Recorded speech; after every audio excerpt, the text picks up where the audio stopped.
शांति।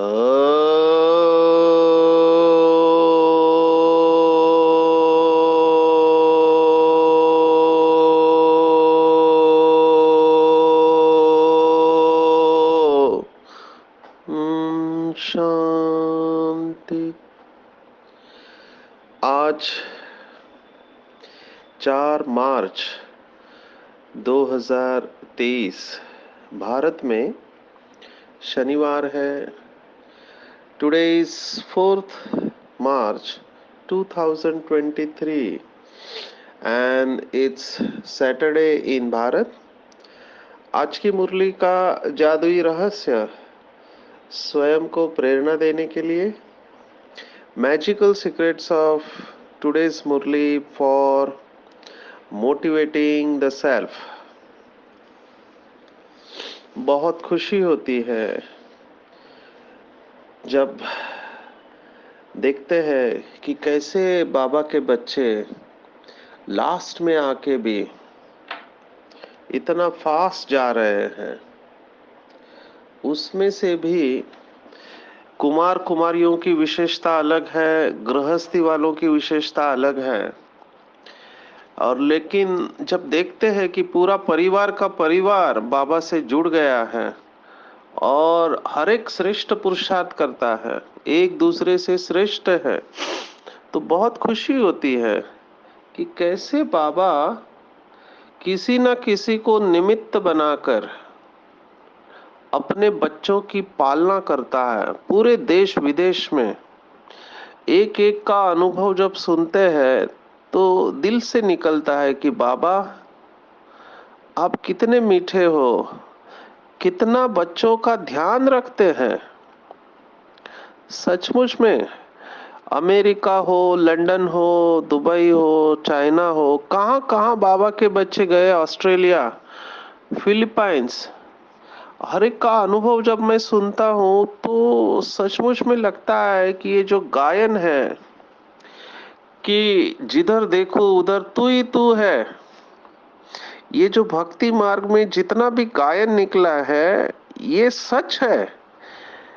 क्योंकि बाबा के बच्चे हर जगह पर बाबा को साथ में रखकर अपने कर्मों में सफलता का अनुभव करते हैं। फिर वो स्कूल के बच्चे हैं, कॉलेज के बच्चे हैं, कहते हैं बाबा हमको मदद करता है, हर बात में मदद करता है। तो जो गायन है कि सब कुछ करके अपने आप छिपाया, ये बाबा की कमाल है कि कैसे ये जो गायन है हजार भुजाओं वाला बाप, या जिसको और भी शब्द बाबा ने इस्तेमाल किया है, बाबा ने कई मुरलियों में कहा हुआ है कि बहुरूपी है बाप।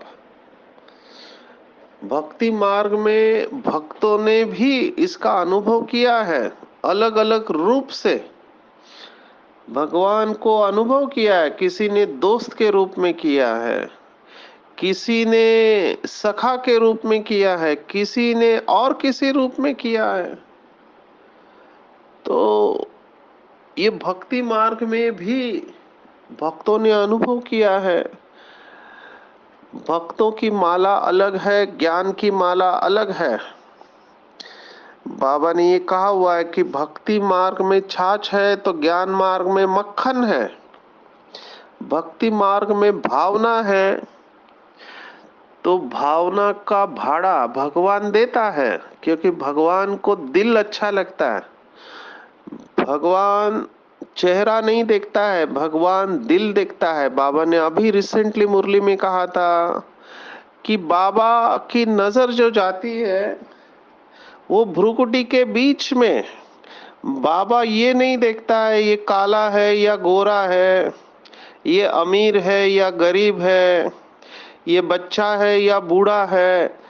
नहीं, बाबा की दृष्टि हमेशा आत्मिक रहती है। बाबा आत्मा को देखता है, आत्मा के अंदर की स्वच्छता को देखता है। और ये बाबा के बच्चों का अनुभव है कि सच्चे दिल पर साहेब राजी और साफ दिल है तो मुराद हासिल हो जाती है। जिन जिन बाबा के बच्चों ने अपना दिल साफ रखा है, भगवान को एक ही बात बहुत बहुत बहुत अच्छी लगती है, वो है सच्चाई, सफाई। बाबा सत्यम शिवम सुंदरम है, सच्चित आनंद स्वरूप है, तो उसको सत्यता बहुत अच्छी लगती है। और मैं रोज जो अनुभव सुनता हूँ तो सचमुच में कमाल देखता हूँ बाबा का, कि कैसे बाबा के बच्चे बाबा से चिपके हुए हैं, एक पल भी अलग नहीं होना चाहते हैं, और कितना डिपेंडेंट है बाबा के ऊपर। और बाबा को भी अच्छा लगता है जब बच्चे बाप को यूज करते हैं। बाबा ने एक मुरली में कहा था कि संगम युग पर भगवान बच्चों के लिए खाली बैठा है। बाबा को वो चेहरा मेरे आंखों के सामने से जा नहीं रहा है। बाबा ने मुझे अगर मिला तो मैं पूरे ग्रुप में भेज दूंगा। बाबा दोनों हाथों से स्टेज पर बैठा है, अव्यक्त बाप दादा दोनों हाथों से खोलकर, बाहें खोलकर सभी बच्चों को अपनी बाहों में समा रहा है। वो दृश्य अवर्णनीय है। और बाबा जब कहता है, करता है, ही मीन्स इट। आजकल के दुनिया के लोगों की तरह नहीं, बाहर एक अंदर एक, भगवानुवाच है। भगवान ने कहा कि बाप को भी परम धाम बच्चों के बिगर सूना लगता है। आप सोचो बाबा बच्चों से कितना प्यार करता होगा। और अगर बाबा को ऐसे बच्चे मिलते हैं जो बाबा को हर वक्त अपने साथ में रखते हैं, उन बच्चों का तो क्या कहना। 3 शब्द आज की मुरली में हम सब ध्यान रख देंगे कि मैं उन 3 शब्दों में कहां पर आता हूं। दुनिया में अगर किसी के साथ कोई बात अच्छी होती है तो कहते हैं ये लकी है, लकी बोलते हैं। लकी और अनलकी, या भाग्यवान या दुर्भाग्यशाली। हम दुर्भाग्यशाली तो डेफिनेटली नहीं है बाबा के बच्चे। जिनके ऊपर स्वयं भगवान की नजर पड़ी वो दुर्भाग्यशाली कैसे हो सकते, असंभव है। तो हम या तो भाग्यशाली है, या तो सौभाग्यशाली है, या पदम भाग्यशाली है, या पद्मा पदम भाग्यशाली है। चेक करेंगे इसमें से मेरा भाग्य किस में आता है।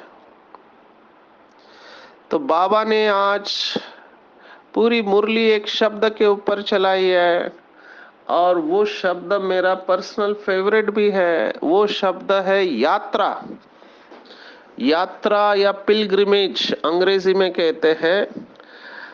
पर भक्ति मार्ग की यात्रा और ज्ञान मार्ग की यात्रा में फर्क है। भक्ति मार्ग की यात्रा में टाइम, मनी एंड एनर्जी तीनों वेस्ट होते हैं, और प्राप्ति अल्पकाल की, वो भी हुई तो हुई। अभी तो बहुत तमोप्रधान हो चुके हैं। बाबा ने मुरलियों में कहा है कि यात्रा के नाम पर घूमने को जाते हैं और उधर जाकर भी विकार में जाते हैं, तो बहुत तमोप्रधान हुए हैं। पहले तो भारत में ये मान्यता थी, वो सोचते थे कि शरीर काशी में छूटे तो काशी में जाके रहते थे तीर्थ क्षेत्र पर। अभी तो वो भी नहीं रहा। अभी ट्रांसपोर्ट के साधन बहुत हुए हैं, तो घूमने को जाते हैं। इस समय हम अभी दिल्ली में हैं, तो आज दिल्ली में एक बहुत बड़े व्यक्ति से मिले। उसका भी वंडरफुल पार्ट है बाबा की सेवा। 180 देशों में global initiative for tobacco awareness के थ्रू ले जाने की वो निमित्त बनी आत्मा। देखो लौकिक की आत्मा है, कहाँ से है, तो इम्फाल से है। और वहां पे तो आप समझ सकते हैं वहां का कल्चर अलग है, खाना पीना अलग है। तो वहां पे वो कहता था कि 1992 की बात है, वो जब एमबीबीएस की पढ़ाई पढ़ रहे थे तो वहां पे एक माता ज्ञान में निकली। आप सोचो, इतनी पुरानी बात आज उसने शेयर किया। तो वो तो बच्चे थे उस समय, उनको समझ में नहीं आता था, लेकिन वो कहते हैं कि उस माता में इतनी रूहानियत थी तो हम भी उसके साथ जाते थे। उसने घर में बाबा का फोटो रखा था, भोग लगाते थे, उनको बुलाती थी। तो ये आत्मा बचपन से ब्रह्मा बाप का फोटो देख रही है। आज उसने ये सब राज खोल दिए कि कैसे ब्रह्मा बाबा उसको दिखाई देते हैं, उसके द्वारा सेवा कराते हैं, जबकि वो ज्ञान में नहीं है। तो इसीलिए मैं कह रहा था, रोज के अनुभव जब मैं सुनता हूँ एक एक बाबा के बच्चे के, तब पता चलता है कि भगवान कैसा गुप्तेश्वर है। गुप्त में सब स्थापना का कार्य चल रहा है, हमको पता भी नहीं होता है। करण करावनहार कैसे अपने बच्चों को पालना दे रहा है। बाबा के तो सभी बच्चे हैं, तो अपने आप को चेक करना है कि क्या मैं सच्चा सच्चा रूहानी यात्री हूँ। यात्रा बोलते ही दो तीन बातें याद में आती है। यात्रा माना यू आर ट्रैवलिंग। हिंदी में कहावत है कि अगर रास्ता अच्छा हो तो पता करो किधर जाता है, लेकिन अगर मंजिल अच्छी हो तो रास्ते की चिंता मत करो, चलते रहो। मैं हैप्पीनेस के ऊपर सेशन लेता हूं, तो मेरा ये फेवरेट स्लाइड है हैप्पीनेस के ऊपर। बहुत फेमस है, कोटेशन है अंग्रेजी का कि life is a journey and happiness is along the path, not at the end of the destination. यानी जीवन एक यात्रा है और खुशी यात्रा के साथ है, ना कि यात्रा के अंत में। इससे हम क्या सीख रहे हैं कि हमको वर्तमान का आनंद लेना चाहिए। बहुत से भाई बहनों से गलती होती है कि वो भविष्य में सुख को पोस्टपोन करते हैं कि ये हो जाएगा, ये मिल जाएगा तो मैं सुखी हो जाऊंगा। अरे तब तक क्या करेंगे, तब तक रोएंगे। स्पिरिचुअलिटी, आध्यात्मिकता माना हर क्षण, every second you are in bliss. हर क्षण आप आनंद में रहते हो, उसको आध्यात्मिकता कहते हैं। आज एज अ डॉक्टर मैं देखता हूं कि लोगों का मूड स्थिर नहीं रहता है, मूड फ्लक्चुएट होता है, जिसको हम कहते हैं मूड डिसऑर्डर्स। ये मूड डिसऑर्डर बहुत बढ़ते जा रहा है। बच्चों को भी पूछते तो कहते मूड नहीं है पढ़ाई का। बड़े भी कहते हैं कि काम करने का मूड नहीं है। अरे भैया, ये मूड गया कहाँ पे? क्यों आप कर्म को एंजॉय नहीं कर पा रहे? क्यों वो रस मस्तिष्क में निकल नहीं रहा है? क्यों लोग डिप्रेशन में जा रहे हैं? तो यात्रा के ऊपर ध्यान दो। यात्रा कौन सी? यात्रा से ये ब्रेन के अंदर केमिकल रिलीज होंगे। तो आज हमारे पास डेटा है, जो लोग डिप्रेशन में जाते हैं, उदास होते हैं, निराश होते हैं, हताश होते हैं, सबका कारण आधुनिक वैद्यक शास्त्र कहता है कि ब्रेन के अंदर रसायनों की असंतुलन है। या तो कम हो जाते हैं या ज्यादा हो जाते हैं। डिप्रेशन में, ये डिप्रेशन की जो बीमारी है, इसमें सीरोटोनिन और नॉरएड्रेनालिन, ये दो रसायन पदार्थ कम हो जाते हैं। और कुछ ऐसी बीमारी है जिसको उन्माद कहते हैं। उन्माद माना मैनिया, ये भी एक प्रकार का पागलपन है। इसमें पेशेंट 3-3, 4-4 दिन तक सोता नहीं है, अत्यधिक एक्साइटेड रहता है और इनके दिमाग में कुछ केमिकल्स बढ़ जाते हैं। तो ये सभी असंतुलन है। और जैसे जैसे हम ये रूहानी यात्रा करते हैं, हमारे ब्रेन में बैलेंस आने लगता है, संतुलित मात्रा में ये सब रासायनिक पदार्थ निकलने लगते हैं। आज बाबा ने बहुत सुंदर वरदान दिया है। बाबा ने कहा, अगर कोई बाबा का बच्चा बनकर गिरते हैं तो दो ही कारण है, या तो अटेंशन की कमी है या बुद्धि भरपूर नहीं है। ये भरपूर शब्द मुझे बहुत अच्छा लगता है। मैं जब भी बच्चों को सेशन लेता हूँ तो सिंप्लीफाई करना होता है, क्योंकि बच्चों के पास जीवन का अनुभव कम होता है, तो हम उनको डेमो देते हैं। बड़ों को भी ये डेमो अच्छा लगता है, तो मैं एक छोटा डिब्बा लेता हूँ ट्रांसपेरेंट, उसको आधा भरता हूँ किसी भी चीज से। समझो छोटे छोटे पत्थर के टुकड़े डाल दिए या रेत डाल दी, तो जब उसको हिलाते हैं तो उसमें से आवाज आता है, और फिर मैं उसी डब्बे को रेत से पूरा भर देता हूँ और फिर हिला देता हूँ तो आवाज नहीं आता है। फिर मैं बच्चों को पूछता हूँ, इससे आपको क्या समझ में आया? तो बच्चे बहुत होशियार होते हैं, तो वो कहते हैं कि खाली डब्बा आवाज बहुत करता है, और जब डब्बा भर जाता है तो आवाज नहीं आता है। फिर वो जवाब देते हैं कि जब आत्मा अंदर से भरपूर हो जाती है ज्ञान गुण और शक्तियों से, तब उस आत्मा से कंप्लेंट की आवाज बंद हो जाती है, गुस्से की आवाज बंद हो जाती है। वो आत्मा सदैव तृप्त रहती है। और यही आज का वरदान है।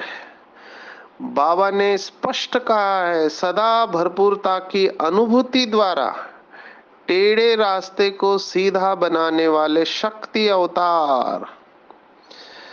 तो चेक करना चाहिए, क्या मैं शक्तियों से, ज्ञान से, गुणों से, खुशी के खजाने से भरपूर हूं? अगर मैं भरपूर हूं तो टेढ़ा रास्ता भी सीधा हो जाएगा।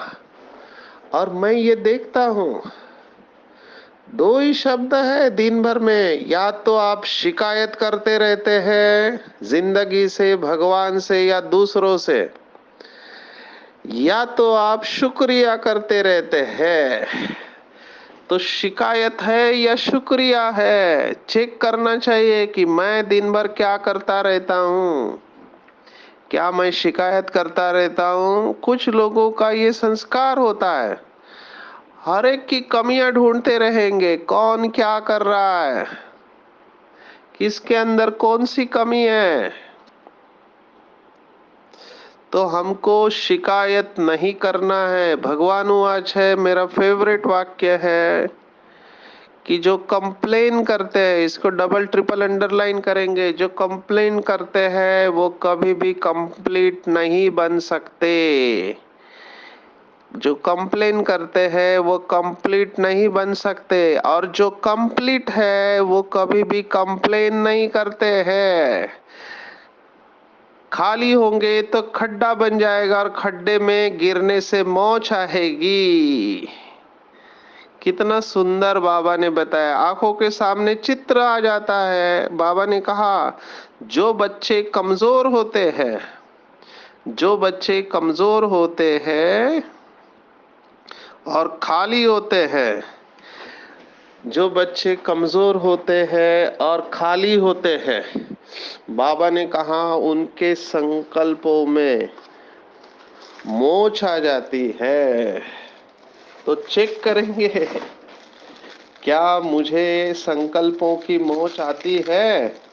उसका अर्थ समझ लेना, संकल्पों की मोच माना क्या? इन शॉर्ट, क्या मेरे अंदर व्यर्थ और निगेटिव संकल्प चलते हैं? चेक करना है। अगर चलते हैं तो अपने ऊपर अटेंशन देना है।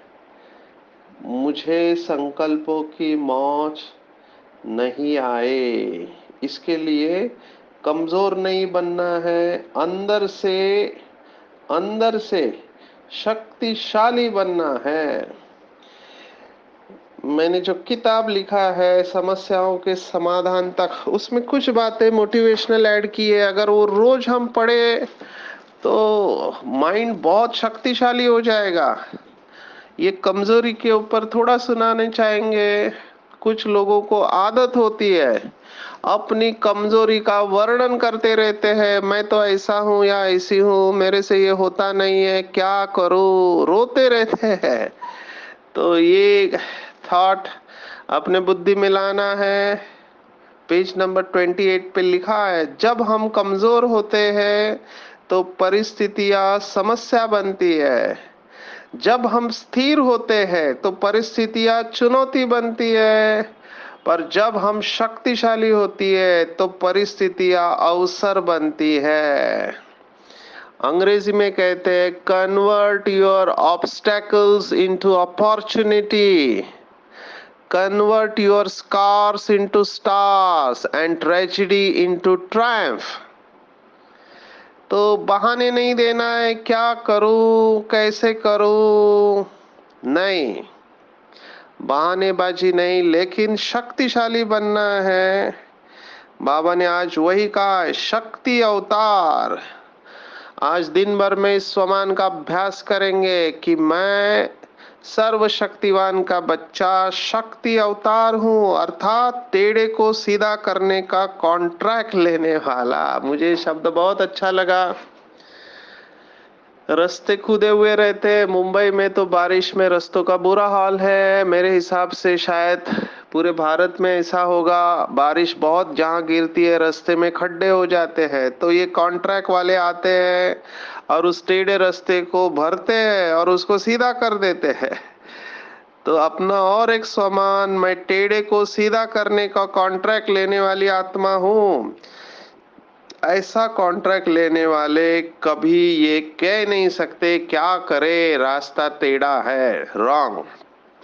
देखो, बाबा हमारी सोच को बदल रहा है। सोच को बदलेंगे तो सितारे बदल जाएंगे। कई लोग नसीब देखने के लिए ज्योतिषी के पास जाते हैं, कहते हैं मेरे नसीब में क्या क्या लिखा है आप मुझे बताओ। तो वो बेसिकली ज्योतिषियों से ये चाहते हैं कि ज्योतिषी मुझे आशा दे, मेरे होप को बढ़ाए। और बाबा कहता है कि टेढ़े को सीधा करने का कॉन्ट्रैक्ट लो। कभी कंप्लेंट मत करो कि मेरा भाग्य ऐसा है। पहले भी कहा, सब कुछ होते हुए भी जो रोता है तो उसको कहते हैं बदनसीब।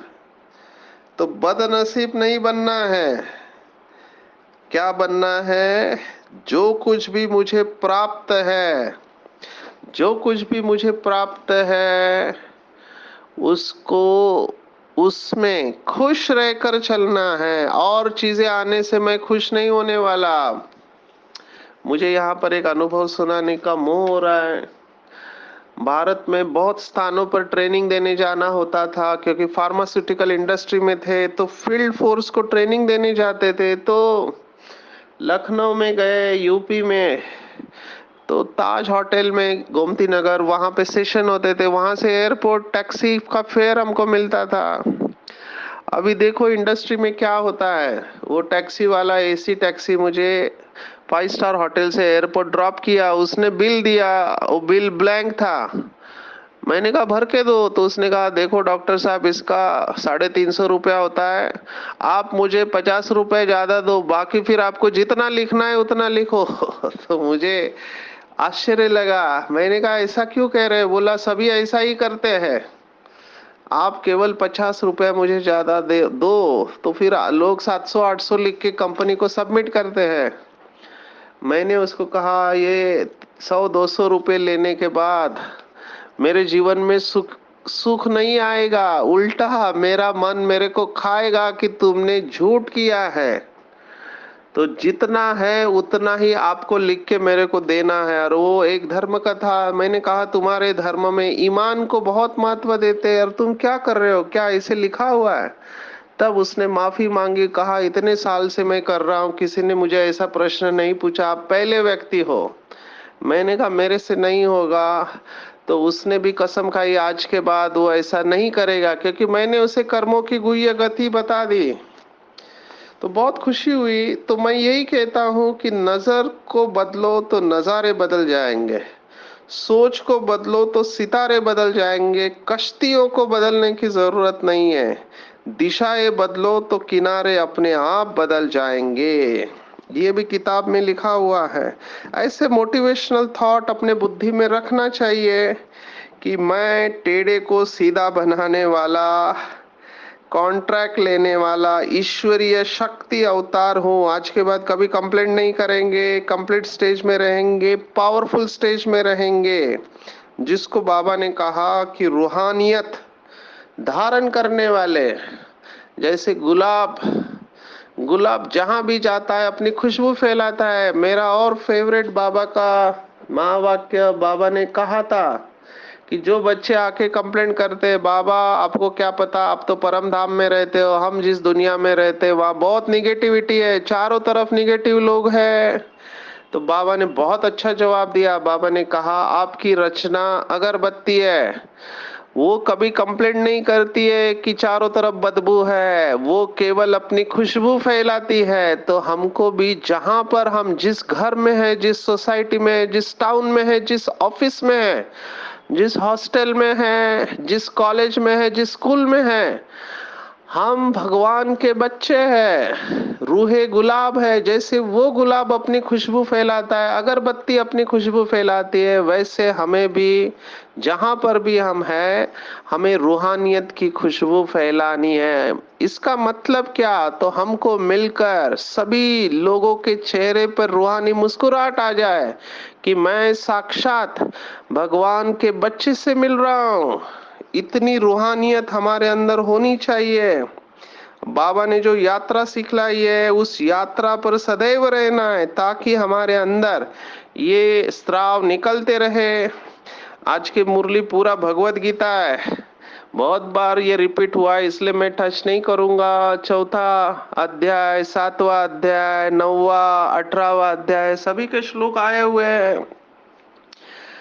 आज के मुरली में बाबा ने दिलीप कुमार को भी याद किया। दिलीप कुमार का एक मूवी आया था, उसमें गाना है यहूदी शायद, उसमें वो कहता है कि ओ दूर के मुसाफिर हमको भी साथ ले ले, हम रह गए अकेले।